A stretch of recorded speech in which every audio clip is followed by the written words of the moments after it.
Assalamualaikum warahmatullahi wabarakatuh. wabarakatuh. Halo Sobat Sersan, kita ketemu kembali dalam bahasan kita kali ini. Salah jurusan. Salah jurusan. Menurut penelitian nih, 87% mahasiswa di Indonesia itu ternyata salah jurusan. Hampir 90%. Hampir 90%. Artinya dari 10 orang, 9 orang yang salah jurusan. salah jurusan. Nah, kalau misalnya nih di public figure misalnya, ternyata Meridiana, kamu tahu Meridiana nggak? Tahu. Tahu, kenal di mana? Di mana ya? Di Perampatan kan. Meridiana itu ternyata juga salah jurusan. Jadi beliau itu ngambilnya jurusan teknik. Teknik apa ya? Aku juga lupa. Teknik, tapi kemudian berkarir di bidang finance. Siapa lagi? Ada lagi? Khairul Tanjung. Bapak Khairul Tanjung yang kita kenal sebagai pengusaha sukses itu ternyata dulunya itu jurusan apa coba? Kedokteran gigi. Kamu juga salah jurusan nggak? Aku enggak deh kelihatannya. Aku cuman salah arah. Kehilangan arah. Kehilangan arah. Nah, jadi gimana? Dulu ngambil jurusan apa? Teknik mesin.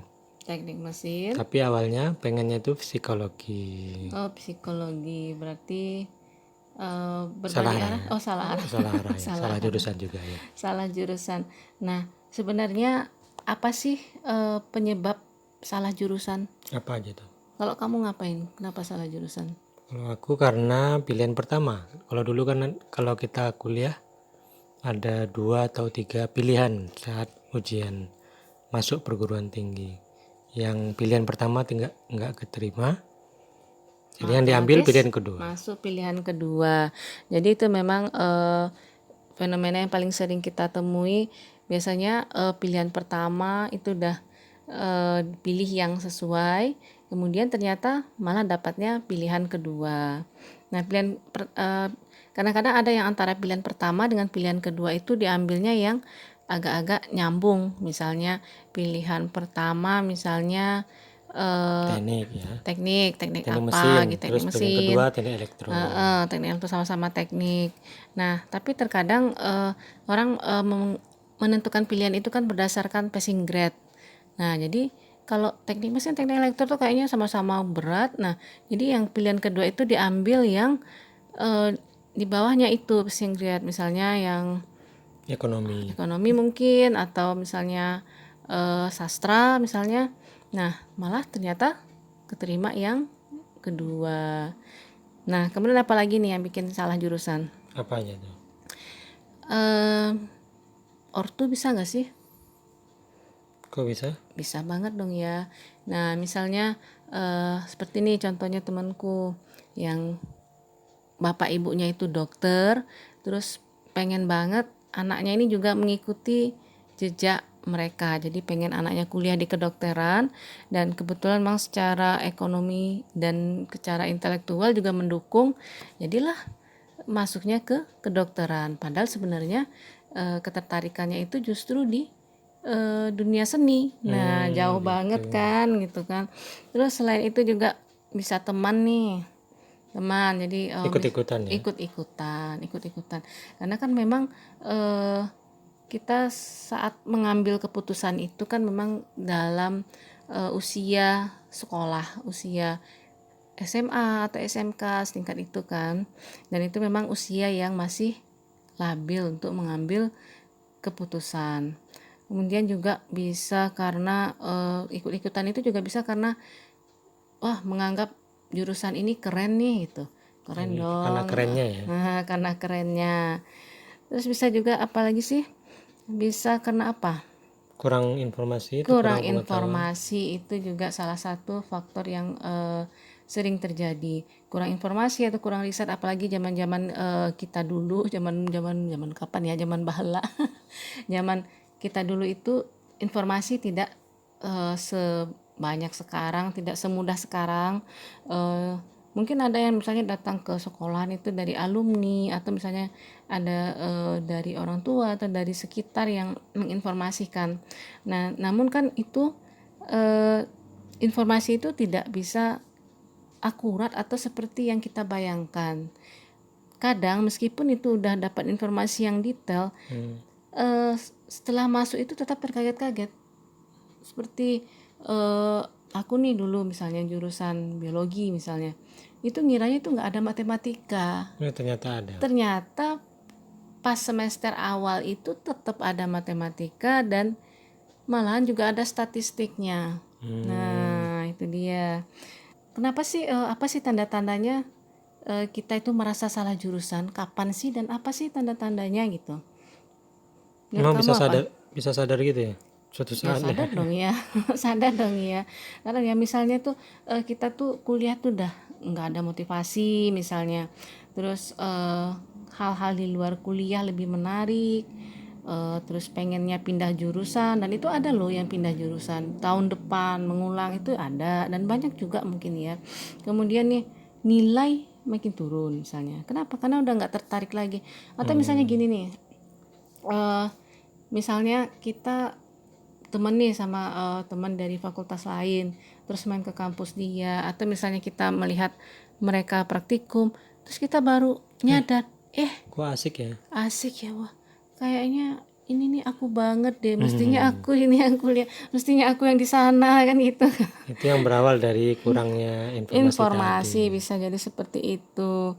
Dan kemudian juga merasa nggak berkembang, aku udah kuliah tiap hari masuk, tapi kok rasanya gini-gini aja ya gitu.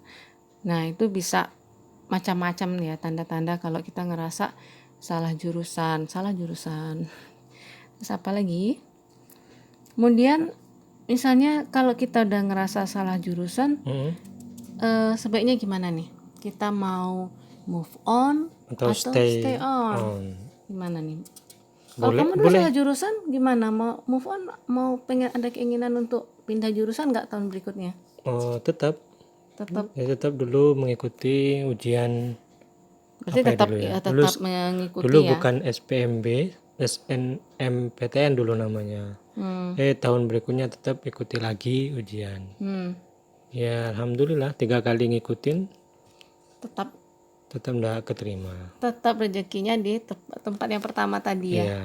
Kemudian setelah melewati waktu, kita mampu mengambil hikmah, ternyata belum tentu apa yang kita inginkan adalah yang Terbaik. terbaik. Nah, itu dia. Nah, ini pengalaman real loh ya. Iya. Dari korban Yang bisa salah jurusan.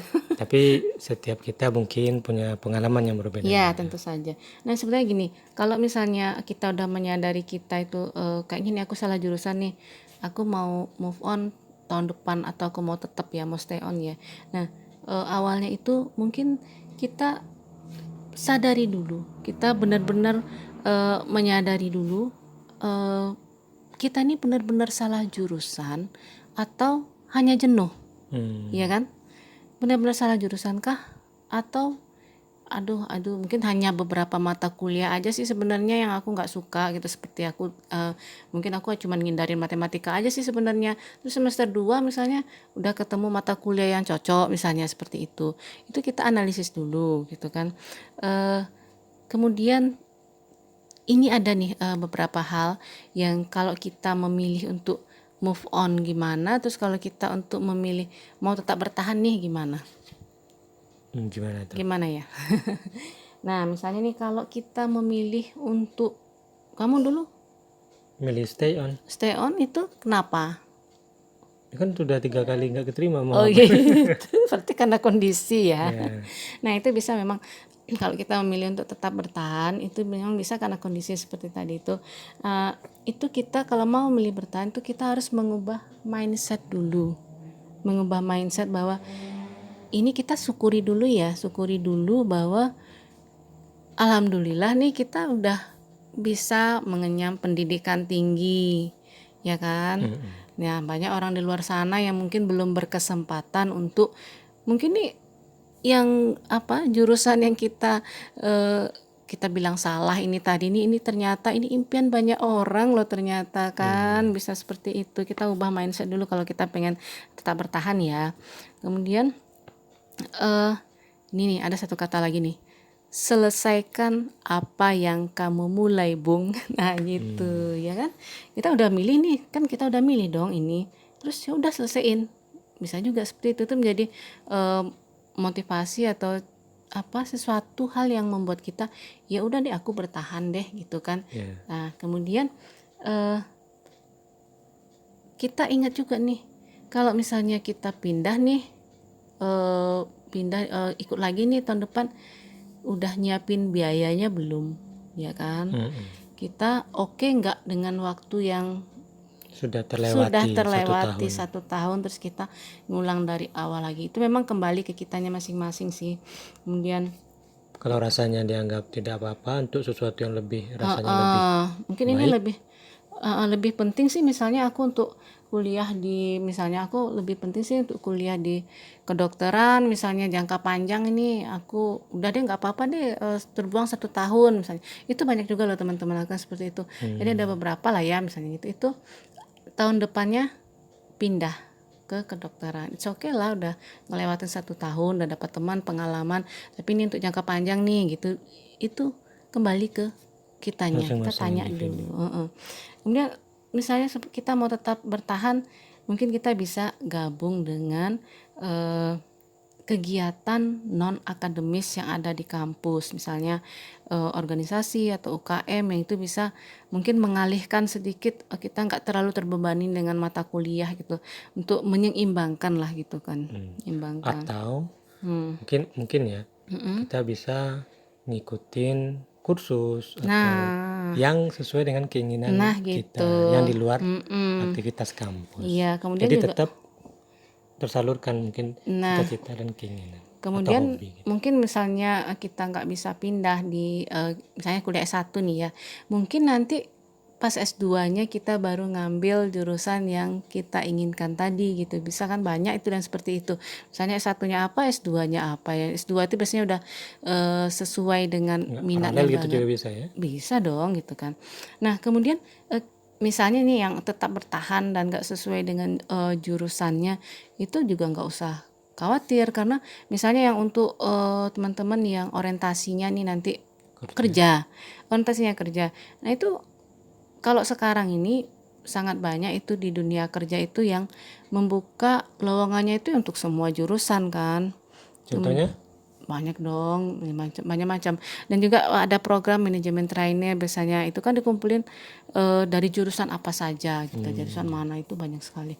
Dan nah sekarang untuk yang pengen move on, ini tetap juga nih harus berpikir dalam dulu ya. Udah pengen move on nih, yang harus dipikirkan, apakah yakin bersedia untuk mengulang dari awal. Itu pertama. Kemudian kita perhitungan sudah siap nih dengan biaya, ya kan, biaya yang baik dengan biaya yang sudah dikeluarkan. Tentunya ini harus juga dengan koordinasi dengan penyandang dana ya, tentu orang tua dan siapapun. Donatur tetap ya. Donatur tetap. Kemudian harus yakin dulu dengan jurusan yang memang kita memang kita mau pindah, itu memang benar-benar yang kita pilih. Jangan nanti udah pindah terus aduh kayaknya bukan ini lagi deh, aduh gimana sih. Dan jangan sampai seperti itu, karena memang harus bulat tekad dan mempersiapkan diri dan segala kemungkinan. kemampuan, dan kita memang harus survei dulu, karena kadang tuh semua nggak seperti bayangan kita dari luar gitu loh. Misalnya kita melihat, wah ini nih aku kayaknya pengen ini deh, kayaknya ini deh yang bener nih jurusan harusnya nih. Nah harus riset dulu, survei dulu, mungkin ada teman yang dari fakultas itu gimana, kuliah di situ ya. Jangan sampai nanti kita udah pindah ke sana terus terkaget-kaget lagi, bukan ini juga, nah gimana, kan nggak mungkin juga kan gitu. Ada nih hal yang menarik nih dari Mary Riana, tadi kita singgung di awal bahwa beliau juga mengaku salah jurusan teknik elektro ya, beliau itu teknik elektro. Ya, ada hal menarik yang disampaikan oleh Mary Riana, ini kita mengutip ya. Yang dihargai itu bukan hanya ijazahnya, jadi tapi proses belajarnya. It's okay iya. deh kita salah jurusan, tetapi kita hargai dong proses belajarnya. Karena kita nggak hanya dapet apa ya, di perkuliahan itu kan nggak cuma dapet poin-poin pelajarannya gitu kan, ilmu-ilmu, poin-poin ilmunya ini loh A tambah B sama dengan C, bukan itu Itu hanya prosesnya. prosesnya. Kemudian kita belajar banyak hal, dapat banyak hal dong dari sana kan, proses belajarnya seperti apa. Dan kemudian salah jurusan itu bukan berarti salah masa depan. Oh begitu ya. Nah, karena mungkin satu saat nanti kita baru menyadari bahwa salah jurusan kita itu ternyata hanyalah Bermanfaat ya. bermanfaat, dan itu ternyata bagian dari puzzle kehidupan kita di kemudian hari kan, kita nggak tahu Super kan. sekali. Nah, kemudian satu lagi yang disampaikan oleh Meridiana itu, jangan sampai ijazah membatasi potensi. Good, ya. Jadi ijazahnya nih teknik, kalau kamu apa, teknik apa? Mesin. Teknik mesin. Ijazahnya di teknik mesin nih. Ya aku maunya cuman kerja di bidang teknik mesin aja dong ya. Aku nggak mau di luar itu. Permesinan ya. Dia di dunia mesin aja dong ya. Padahal setiap kita bisa jadi memiliki potensi yang lebih besar, ya, lebih banyak dan Jangan sampai ijazah itu membatasi kita untuk mengembangkan potensi kita. Mungkin banyak sekali ya, contohnya ijazahnya apa, terus ternyata dia bisa lebih mengembangkan dirinya. Kayak kemarin itu aku malah baru lihat itu di Instagram itu, seorang yang juga mengaku salah jurusan, lupa namanya. Itu ternyata beliau itu dari fisika, orang fisika, jurusan fisika, tapi sekarang menjadi desainer grafis, desain grafis gitu ya. Itu jauh sekali, tapi memang begitulah, kadang disadari kemudian hari ternyata itu puzzle-nya kehidupan kita. Oke deh, mungkin mungkin teman-teman yang lainnya kalau ada yang akan kuliah bisa menjadi acuan ya, referensi. Referensi atau juga teman-teman yang udah kuliah, yang terutama ya udah merasa yang tahun 1, yang tahun 2 yang merasa Jangan salah khawatir, jurusan. tadi juga ada solusinya. Apakah mau move on atau stay Stay on? on ya. Kedua-duanya sama baiknya ya. Sama baiknya, yang penting Yang penting mindsetnya dirubah. mindsetnya dulu. Oke. Nah, oke. Baik teman-teman. Terima Sobat kasih. Kosan ya, terima kasih semuanya. Semoga bermanfaat. Dan sampai ketemu di lain kesempatan. Iya, amin ya. Oke, assalamualaikum warahmatullahi wabarakatuh.